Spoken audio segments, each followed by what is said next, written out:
Boa noite, caros alunos e ouvintes. No ar, mais um programa Culturas e Identidades com Loriel Rocha. Culturas e Identidades consiste numa série de aulas voltadas à história mítica e à cultura oral e simbólica tradicional luso-afro-brasileira. O tema da nossa aula de hoje vai ser a leitura de um artigo intitulado Profecia e Messianismo. Abre aspas. No mundo, esse artigo fala sobre a ação do padre Antônio Vieira, a ação literária do padre Antônio Vieira, que foi um dos maiores divulgadores da teoria do Quinto Império e de que Dom João IV era um predestinado de que Portugal faria acontecer o Quinto Império do mundo. Não é? Então, o artigo descreve um cenário, uma época em Portugal que, evidentemente, está conectado com a tragédia da Batalha de Alcácer Quibir, e vai falando sobre o fervor místico dos escritos do padre Antônio Vieira. Então vamos a ele. No mundo fundamentalmente espanhol, pátria mental e ideológica também do Barroco, desde fins do século XVI, com a morte de Filipe II, em 1598, em que se percebe claramente a decomposição do Império, circunstância que se oferece à nossa análise desde 1578, e o desastre de Alcácer Quibir, com um povo fanaticamente idealista, infirmado de vez em uma nação exângue, esgotada pela guerra, alquebrada, e sem forças para reagir à derrocada iminente. Fica fácil compreender personalidades fortes, como a de Antônio Vieira, animada por um patos favorável, mística e miticamente, batendo-se por um catolicismo exacerbado. Essa introdução é uma introdução com uma visão bem do século XX e XXI, Quer dizer, onde nota-se claramente uma crítica histórica severa de cunho antirreligioso, posição com a qual eu pessoalmente não concordo, porque a história é aquilo que ela é. A história não é aquilo que nós gostaríamos que ela fosse. E naquela altura, quer dizer, século XVI, século XVII, a política estava irmanada com a religião. Isso é um fato histórico. Então não existe essa questão de uma mentalidade específica portuguesa somente a partir da Batalha de Alcácer Quibir. E isso não justifica também, no meu entendimento, a ideia de figuras de personalidades fortes, como a do Antônio Vieira. Então eu discordo francamente, frontalmente, de todo esse primeiro parágrafo aqui. Mas continuemos. A peça oratória se desenvolverá, então, na forma do espetáculo, da teatralização retórica, gestos grandiosos de uma disciplina teológica, cujo desejo é afastar de vez o drama que a política reinol tornara corrente nos sermões e demais documentos da época.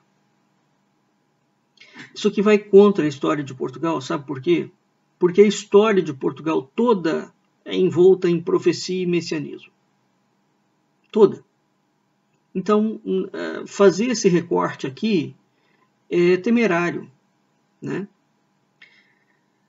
Com a obra de Vieira, percorremos o mito e o milagre, o fervor místico e o gosto do maravilhoso, inscritos na tradição ibérica e particularizados na composição de seus sermões e cartas, por uso de apropriação, não decalque, e ampliação. Assim, no Sermão de Santiria, assim no fenômeno do próprio estalo deflagrador de metamorfoses. Essa capacidade de abstração e do maravilhoso identifica uma personalidade marcada por impressões e sensações ditadas pela cultura e pelo ambiente. Novamente, o texto é um anacronismo, porque parece que passa ao largo do fato de que a ordem jesuíta, Padre Antônio Vieira era jesuíta, não é? Foi criada como uma ordem eminentemente política, para atuar dentro da política. Então, em sendo uma ordem religiosa criada para atuar dentro da política, evidentemente que essa interface será feita, né, de uma forma bastante contundente. E não havia também a ideia de maravilhoso. Nunca houve no sentido religioso. Maravilhoso como alguma coisa inédita, esplendorosa, ou algo que não condiz com a realidade. Essa ideia de maravilhoso histórico é uma ideia recente da historiografia. É uma interpretação sobre aquelas manifestações míticas e religiosas, né? Maravilhoso em Vieira é de fundo cristão na essência e permanência, mas recorre aos signos pagãos, enquanto a inspiração profana determina o uso muitas vezes para efeito do objeto sagrado. Em sua obra, o relato de si, mediante a palavra assinalada pela reivindicação do Deus presente nas ações humanas. Assim, no ideário do Quinto Império, quando a palavra como celebração da utopia cristã reúne escrituras, exegetas, comentadores, doutores, teólogos, profetas, filósofos e clássicos do idioma universal, o latim, contraditoriamente insuflado no Concílio de Trento, da teologia contra-reformista, do rigor da Companhia de Jesus. O que ele está falando que Vieira, o que o artigo coloca aqui, que o Vieira recorre à inspiração profana ou pagã, a teoria de Vieira é claramente conectada com uma visão judaica sobre esse aspecto. É profano, ou seja, não é cristão. Não é? Com Vieira, e a ideia do Quinto Império em Vieira é claramente extraído da teoria do abade joaquimita cisterciense Joaquim de Fiore, que é o criador da teoria do Quinto Império. Com Vieira se estriba a condenação profética versada em Isaías, que condena tribunais, magistrados e males do tempo, como a incúria, a venalidade e a cupidez. Assim também Bandarra, cujas trovas, de múltiplos acentos, seriam adaptáveis aos interesses de grupos sebastianistas. Vejo muitos julgadores que não sabem bem nem mal. O messianismo original em Isaías é muitíssimo caro a Vieira, pois é Isaías o profeta dos desastres iminentes, aquele que usa metáforas e alegorias particularmente contra a soberba dos ricos. Com Gregório de Matos, a história da colonização seiscentista no Brasil se confunde com sua história individual. Nesse mesmo sentido, Antônio Vieira, cuja parenética se inspira na patrística mais aguda, com temas bélicos tomados à Bíblia, para instilar a reformação dos costumes católicos, ainda mais por julgar descabidas as teses enunciadas por Martinho Lutero, 1483 a 1546, em 1517. No objetivo de fundir ação e contemplação,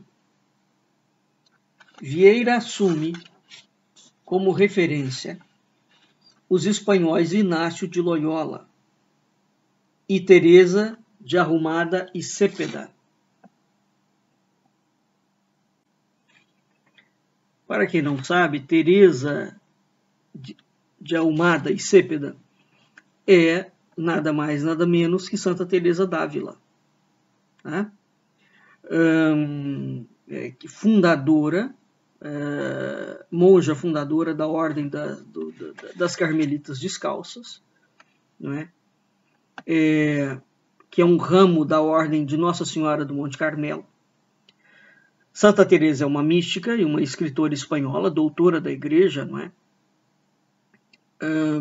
Que nasceu no século XVI, em 1515, e morreu em 1582. Né? Então, o padre Antônio Vieira inspirar-se-á, né, em Inácio de Loyola e Santa Teresa d'Ávila. Inácio de Loyola é o fundador dos jesuítas. Né?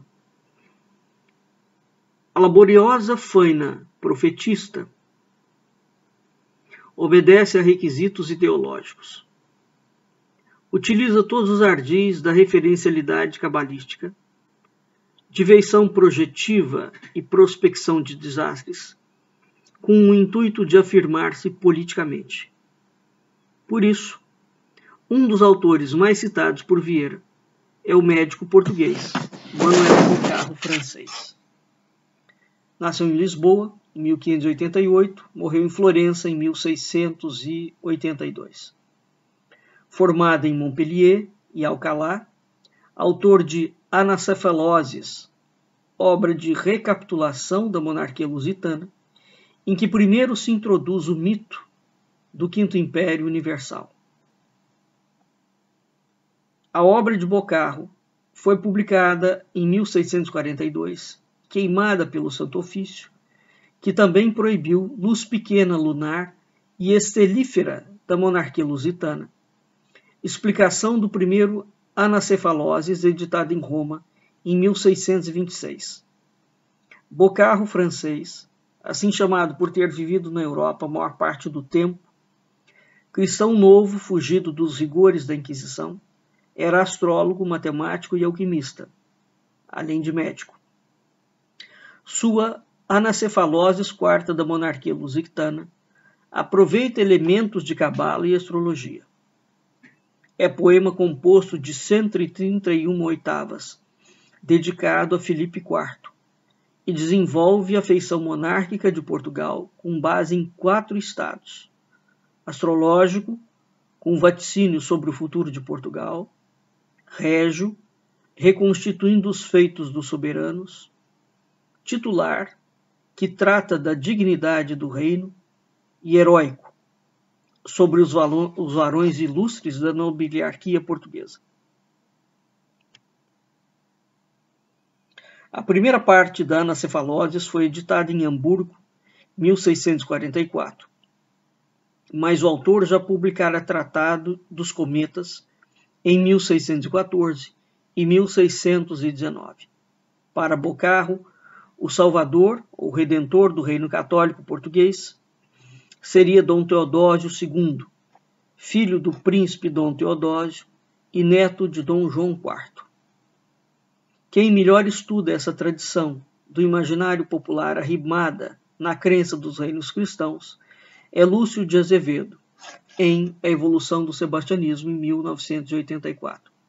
Isso é uma opinião do autor do artigo. Há outros autores muito melhores do que o Lúcio de Azevedo no que diz respeito à evolução do sebastianismo em Portugal.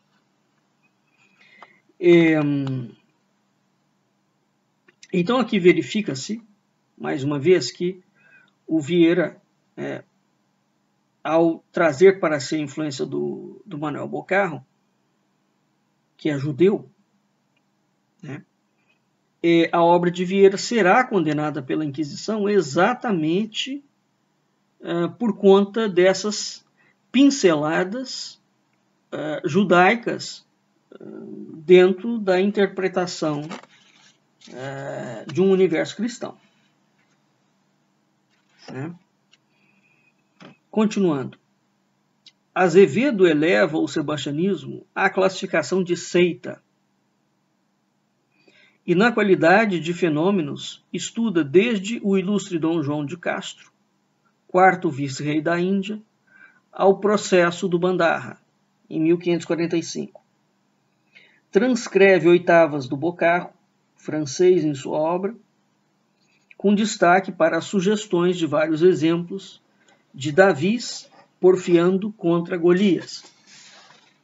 Adversários, num universo de proezas bem ao estilo e gosto das novelas de cavalaria, em que se resgatam cristãos do novo reino contra infiéis e hereges, num simulacro de deificação das novas cruzadas. A tais fenômenos não se exime Vieira, nem se permitirá imune a eles, uma vez que pretende o Quinto Império instaurado. Por esse ângulo, na defesa perante o Tribunal do Santo Ofício, contesta a Inquisição, com imagens do Bandarra nos altares da Restauração. A partir da edição completa das Trovas, patrocinada pelo Marquês de Nisa de Nantes, cerca de 1640, e outras menções. 1640 é quando dá-se a restauração em Portugal, ou seja, quando é entronizada a dinastia de Bragança, né? E assume o primeiro rei dessa dinastia, Dom João IV. O próprio Vieira pontua sua obra com referências a outros profetistas católicos, a exemplo de São Isidoro e São Metódio. Logo, ex-colecionador de assombros e cometas, combatendo e qualificando o mundo contingente, atraído pelo irresistível das profecias, pelo maravilhoso dos sortilégios, compõe de fato e adequadamente a imagem de Quixote da fé. Isso aqui o autor deste artigo, evidentemente, ao comparar Padre Antônio Vieira com o Quixote da fé, é uma forma, digamos, nem um pouco disfarçada de ridicularizar Vieira. Tal trajetória de imago, em busca de taumaturgos salvadores da sua ideia do Quinto Império,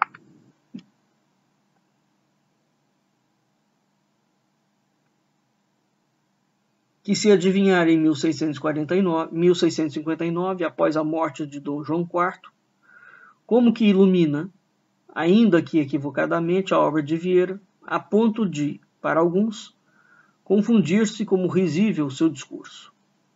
O padre comete equívocos, se assim o for, mas o fará com seriedade e lógica argumentativas, dialeticamente compenetrado das infusões de fé e doutrina, e de forma sincera,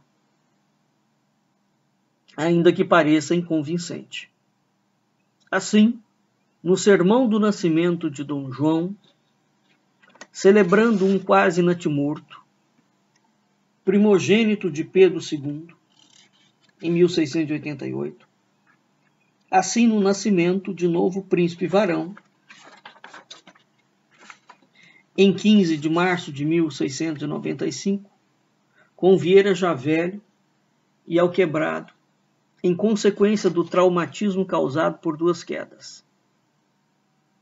O padre fala como homem que faz graças. Disse de Vieira, uma contemporânea, em carta a um destinatário invisível, a quem se queixava das pseudo-sátiras do pregador. Dessa forma, parecerão ao mundo suas experiências cabalísticas uma vocação de absurdos, como nos escritos sobre a aparição de cometas, nas cartas inúmeras, e em 1695, com o título bombástico de Voz de Deus ao Mundo, a Portugal e a Bahia. Experiências que já vivenciara com as esperanças de Portugal, Quinto Império do Mundo, primeira e segunda vinda del rei Dom João IV, denunciada ao Santo Ofício, imóvel pretextual do processo a que seria submetido. Pretendia dissimular-se Vieira, despegando Pespegando um escritas por Gonçalo Bandarra, com um largo comento, no papel remetido ao bispo do Japão, o jesuíta André Fernandes, em carta de 29 de abril de 1659. Teria Vieira manifestado tal vocação de profeta, de um profetismo natural, voltado ao Antigo Testamento, com o espírito de missão a ele agregado. Se não tivesse morrido Dom João IV, de quem era válido e garantia de prestígio quase absoluto? Essa pergunta aqui, que é feita, para quem não conhece a história de Portugal, o padre Antônio Vieira vai fazer uma campanha muito forte no sentido da confirmação de que a dinastia de Bragança é uma dinastia predestinada, né? E de que Dom João IV é exatamente aquela figura quase que similar ao primeiro rei de Portugal, né? Dom Afonso Henriques. Então, desde o início, essa dinastia, sobretudo pela ação de Vieira, busca-se criar-se uma aura mística, messiânica, evidentemente, profética, que envolve também essa dinastia portuguesa. Porque as outras dinastias, Portugal teve 4 dinastias. A dos Bragança é a última. As outras 3 dinastias, também houve uma intensa, digamos, caracterização de alguns monarcas como sendo Messias. E aqui é preciso entender, efetivamente, o significado desses Messias, ou desse messianismo português, que é uma coisa bem específica. O messianismo português, ele não aufere a figura do rei, do monarca, a ideia de que este será o Messias divino, ou seja, Cristo. Não é a segunda pessoa. Não é a vinda da segunda pessoa, né? De modo que o contorno do messianismo português também será bem diferente do messianismo brasileiro, né? Ou do messianismo inglês, ou do messianismo francês, ou do messianismo americano, né? Italiano, alemão. Então, a história de Portugal ela tem algumas particularidades, né? Há vários tipos de messianismo e há vários tipos de messias. Então, você tem messias pessoais e messias coletivo, né? A historiografia brasileira, por exemplo, tanto do Império quanto da República, é repleta de messianismo, mas que também é fundamentalmente, basicamente diferente, muito diferente do messianismo português também, né? Agora, então, Vieira escreve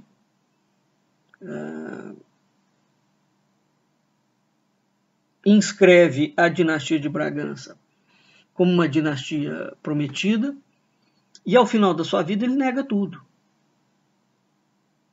né?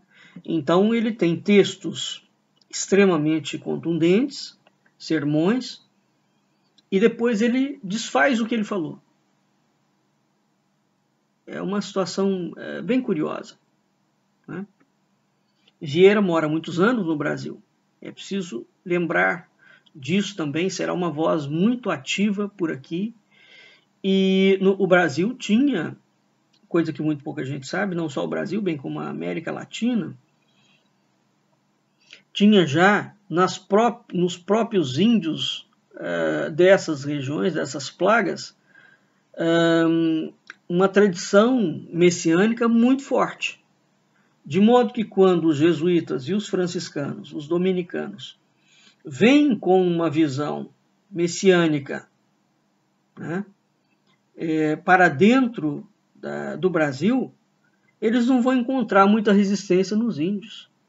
Isso é uma coisa muito curiosa e pouquíssimo falada dentro do Brasil. Quer dizer, a existência de um messianismo indígena aqui, né, que vai acolher, de certa forma, aquele messianismo cristão e vai dialogar com ele, né? Bem, voltando. Teria Vieiro manifestado tal vocação de profeta, de um profetismo natural voltado ao Antigo Testamento,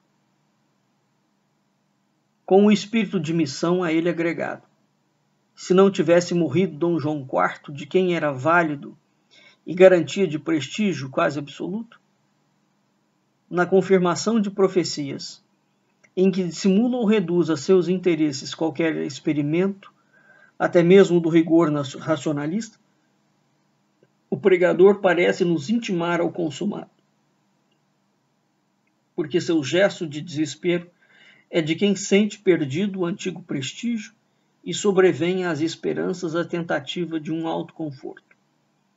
Não é outro sentido da carta ao padre Leopoldo Fuis, Bahia, 19 de julho de 1689, confessor da rainha, em que justifica as previsões do ano anterior de que o príncipezinho morto fora tomar posse do reino do Quinto Império no céu, o que seu biógrafo João Francisco Lisboa chama de sonho de enfermo, por ser discurso de imaginário febril que, se não interessa a história, serve muitíssimo bem à literatura. É, na verdade, a projeção sofrida de uma angústia mental e psicológica próxima do insuportável. O discurso, sem ser sonho de enfermo, é solitário período de socorro de quem, tendo o que dizer, sofre a impotência do gesto e empresta voz ao mundo surdo e contingente. Intimado em 1663 pelo Santo Ofício, interditado em 1667, proibido de pregar, de exercer voz ativa ou passiva, obrigado à reclusão absoluta numa casa da companhia e solto em 1668, com a imposição de não mais tratar de matérias objeto de sua condenação, que faria Vieira. Depois desses transes, em 1669, estava em Roma, compondo com Clemente X sua absolvição, com a desculpa de acompanhar processos canônicos de mártires do Brasil. Em 1675, obtém o breve pontifício, volta a Lisboa e, desalentado, em 1681,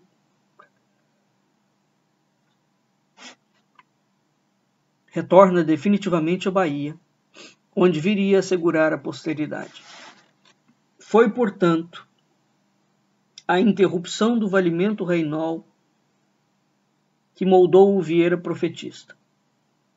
Em outras palavras, foi o movimento humano que o impulsionou às previsões e vaticínios, que, excluindo Dom Sebastião do sebastianismo, pretenderia uma escandalosa e delirante alternativa, a ressurreição de Dom João IV, a instauração do Quinto Império, a uniformização sentimental, política e ideológica do mundo num ideário contra-reformista de povo único, cristão e católico. Veja que ele separa cristão e católico. Portanto, o credo no maravilhoso, em Vieira, ocorre em função de uma dinâmica de crispações humanas, de interesses e sonhos contrariados, talvez enfermo, não no sentido patológico como quer Lisboa, mas de uma enfermidade utopista, sonhadora, libertadora, ao seu modo.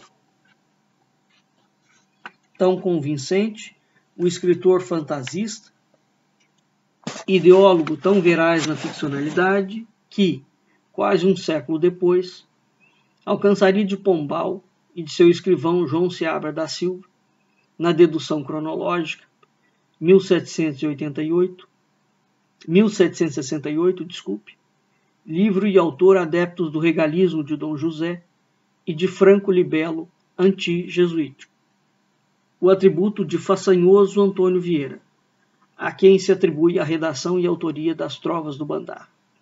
Vamos lembrar que foi no reinado de Dom José, não é? Portanto, sob a ação do Marquês de Pombal, que dá-se a perseguição aos jesuítas.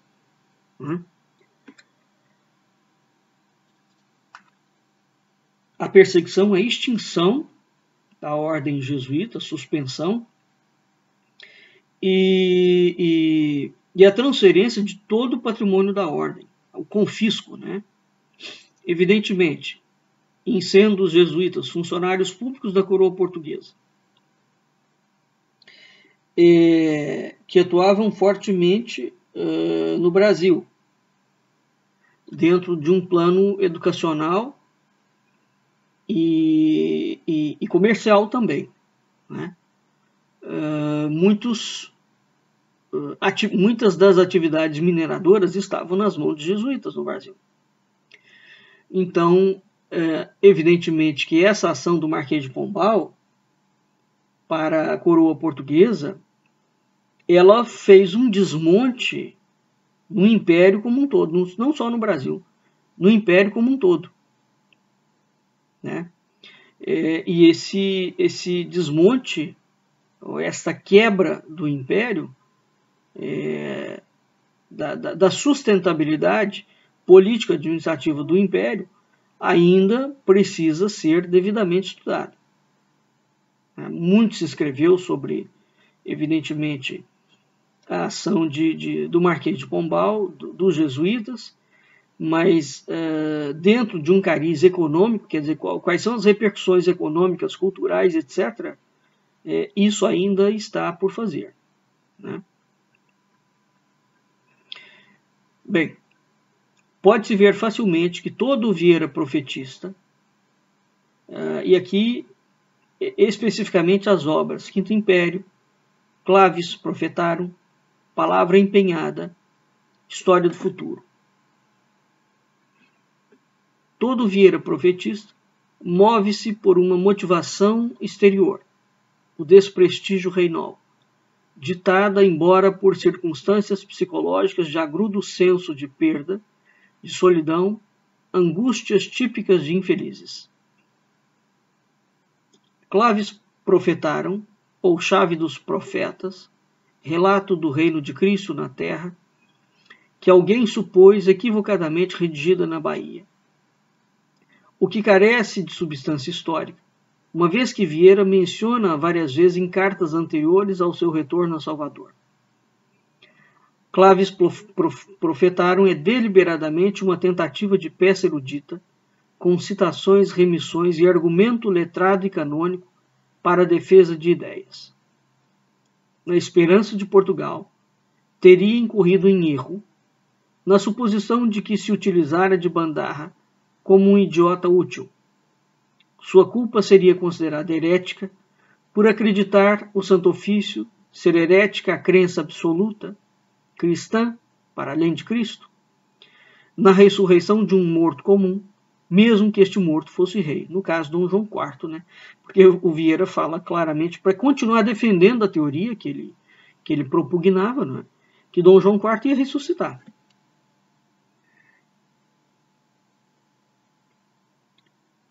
Como o cânone pertence aos eruditos, a exegese só por eruditos sagrados, devendo ser compreendido, na Claves, Vieira se inclinaria pelas teses do encoberto, tal como as expende no primeiro sermão de 1633 na igreja de São Sebastião, na Bahia.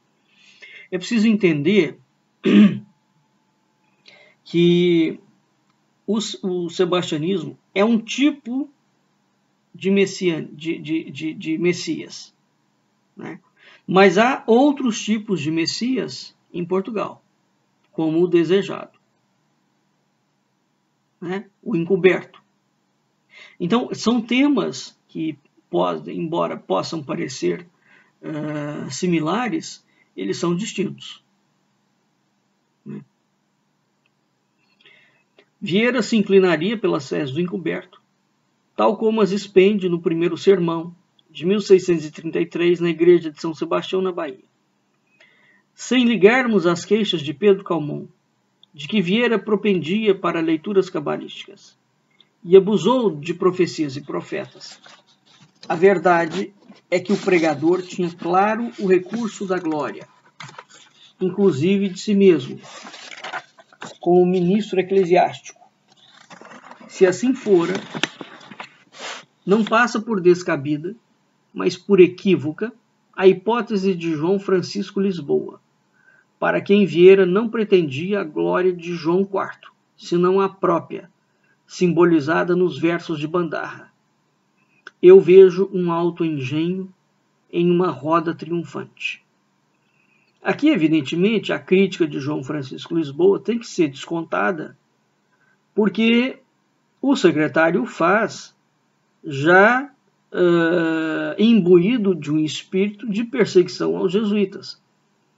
Não vou entrar aqui no mérito se a coroa estava correta ou não, no que diz respeito à perseguição aos jesuítas. Por óbvio que os jesuítas se transformaram em grande medida, sobretudo no Brasil, os relatos são muito grandes, em indivíduos que enfrentavam a coroa num sentido pejorativo do termo. Pejorativo não, perigoso do termo. Numa política de enfrentamento e de descrédito. Os jesuítas tinham um projeto político. Isso é uma coisa clara. Agora, a parte, portanto, essas ações dos jesuítas, cria-se a Marquês de Pombal e o seu entorno criam, digamos, constroem um cenário literário, político, para ajudar a legitimar a cassação dos jesuítas e a dissolução da ordem. E o grande processo da extinção da ordem dos jesuítas parte do Brasil. Coisa que pouca gente sabe. Não é? Então depois aquilo vai como um rastilho de pólvora. E repito, justificada ou injustificada a extinção, o fato é que aquilo atinge de cheio a coroa portuguesa, dado o papel que era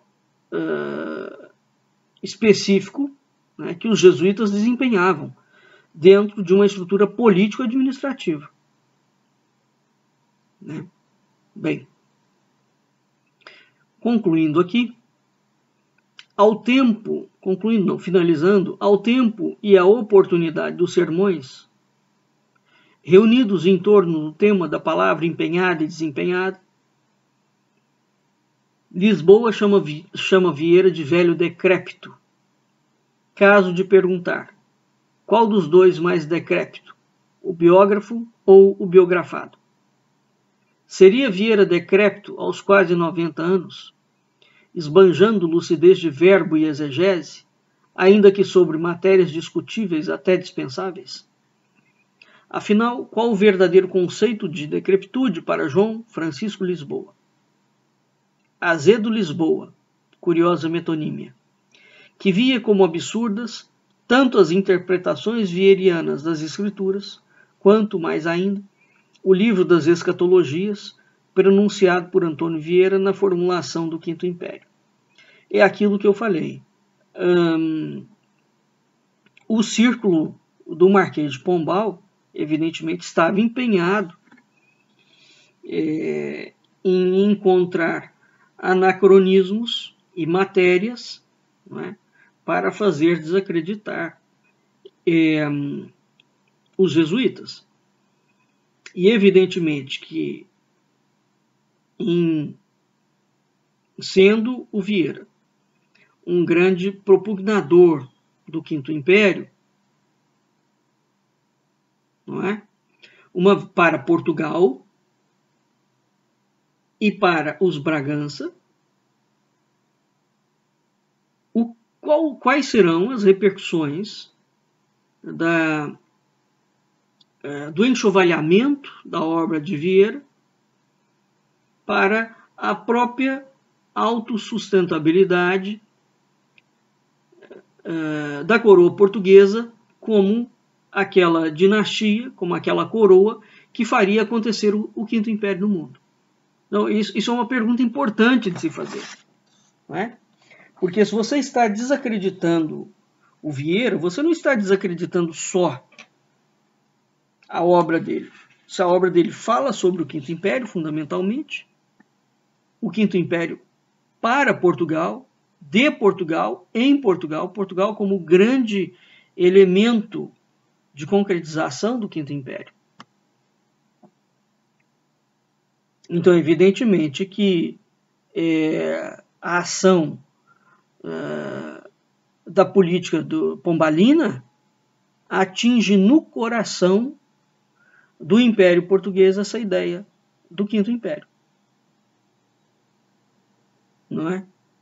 Embora Dom João I, quer dizer, os reis de Bragança continuarão, mesmo após Dom João IV, continuarão tratando da questão do Quinto Império.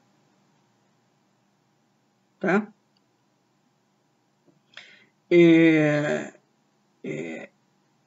Portanto, essa ideia de um profetismo e de um messianismo e um milenarismo, ela não desaparece da coroa portuguesa, mesmo dentro da dinastia dos Bragança. Ela continua viva e ativa. Tá certo? Mas é preciso fazer essa pergunta. O que estava pretendendo o Marquês de Pombal, uma vez que os jesuítas eram claramente proféticos e messiânicos? Então, uma vez que você atinge aquilo ali, como que essa legitimação espiritual, divina, da dinastia vai se perpetuar, né? Essa me parece, quanto a mim, é uma opinião pessoal, uma questão importante na análise desses pontos, né? Bem, então o padre Antônio Vieira é uma figura bastante controversa por várias razões, mas ele é mais um dessa longa cadeia, mais um autor erudito, um monge, um sacerdote, mais um nessa longa cadeia portuguesa, a tratar a monarquia portuguesa como uma monarquia predestinada, portanto, de cariz divino, né? Que tem uma missão política a ser desempenhada no mundo. Nós vamos ficando por aqui e até a nossa próxima aula.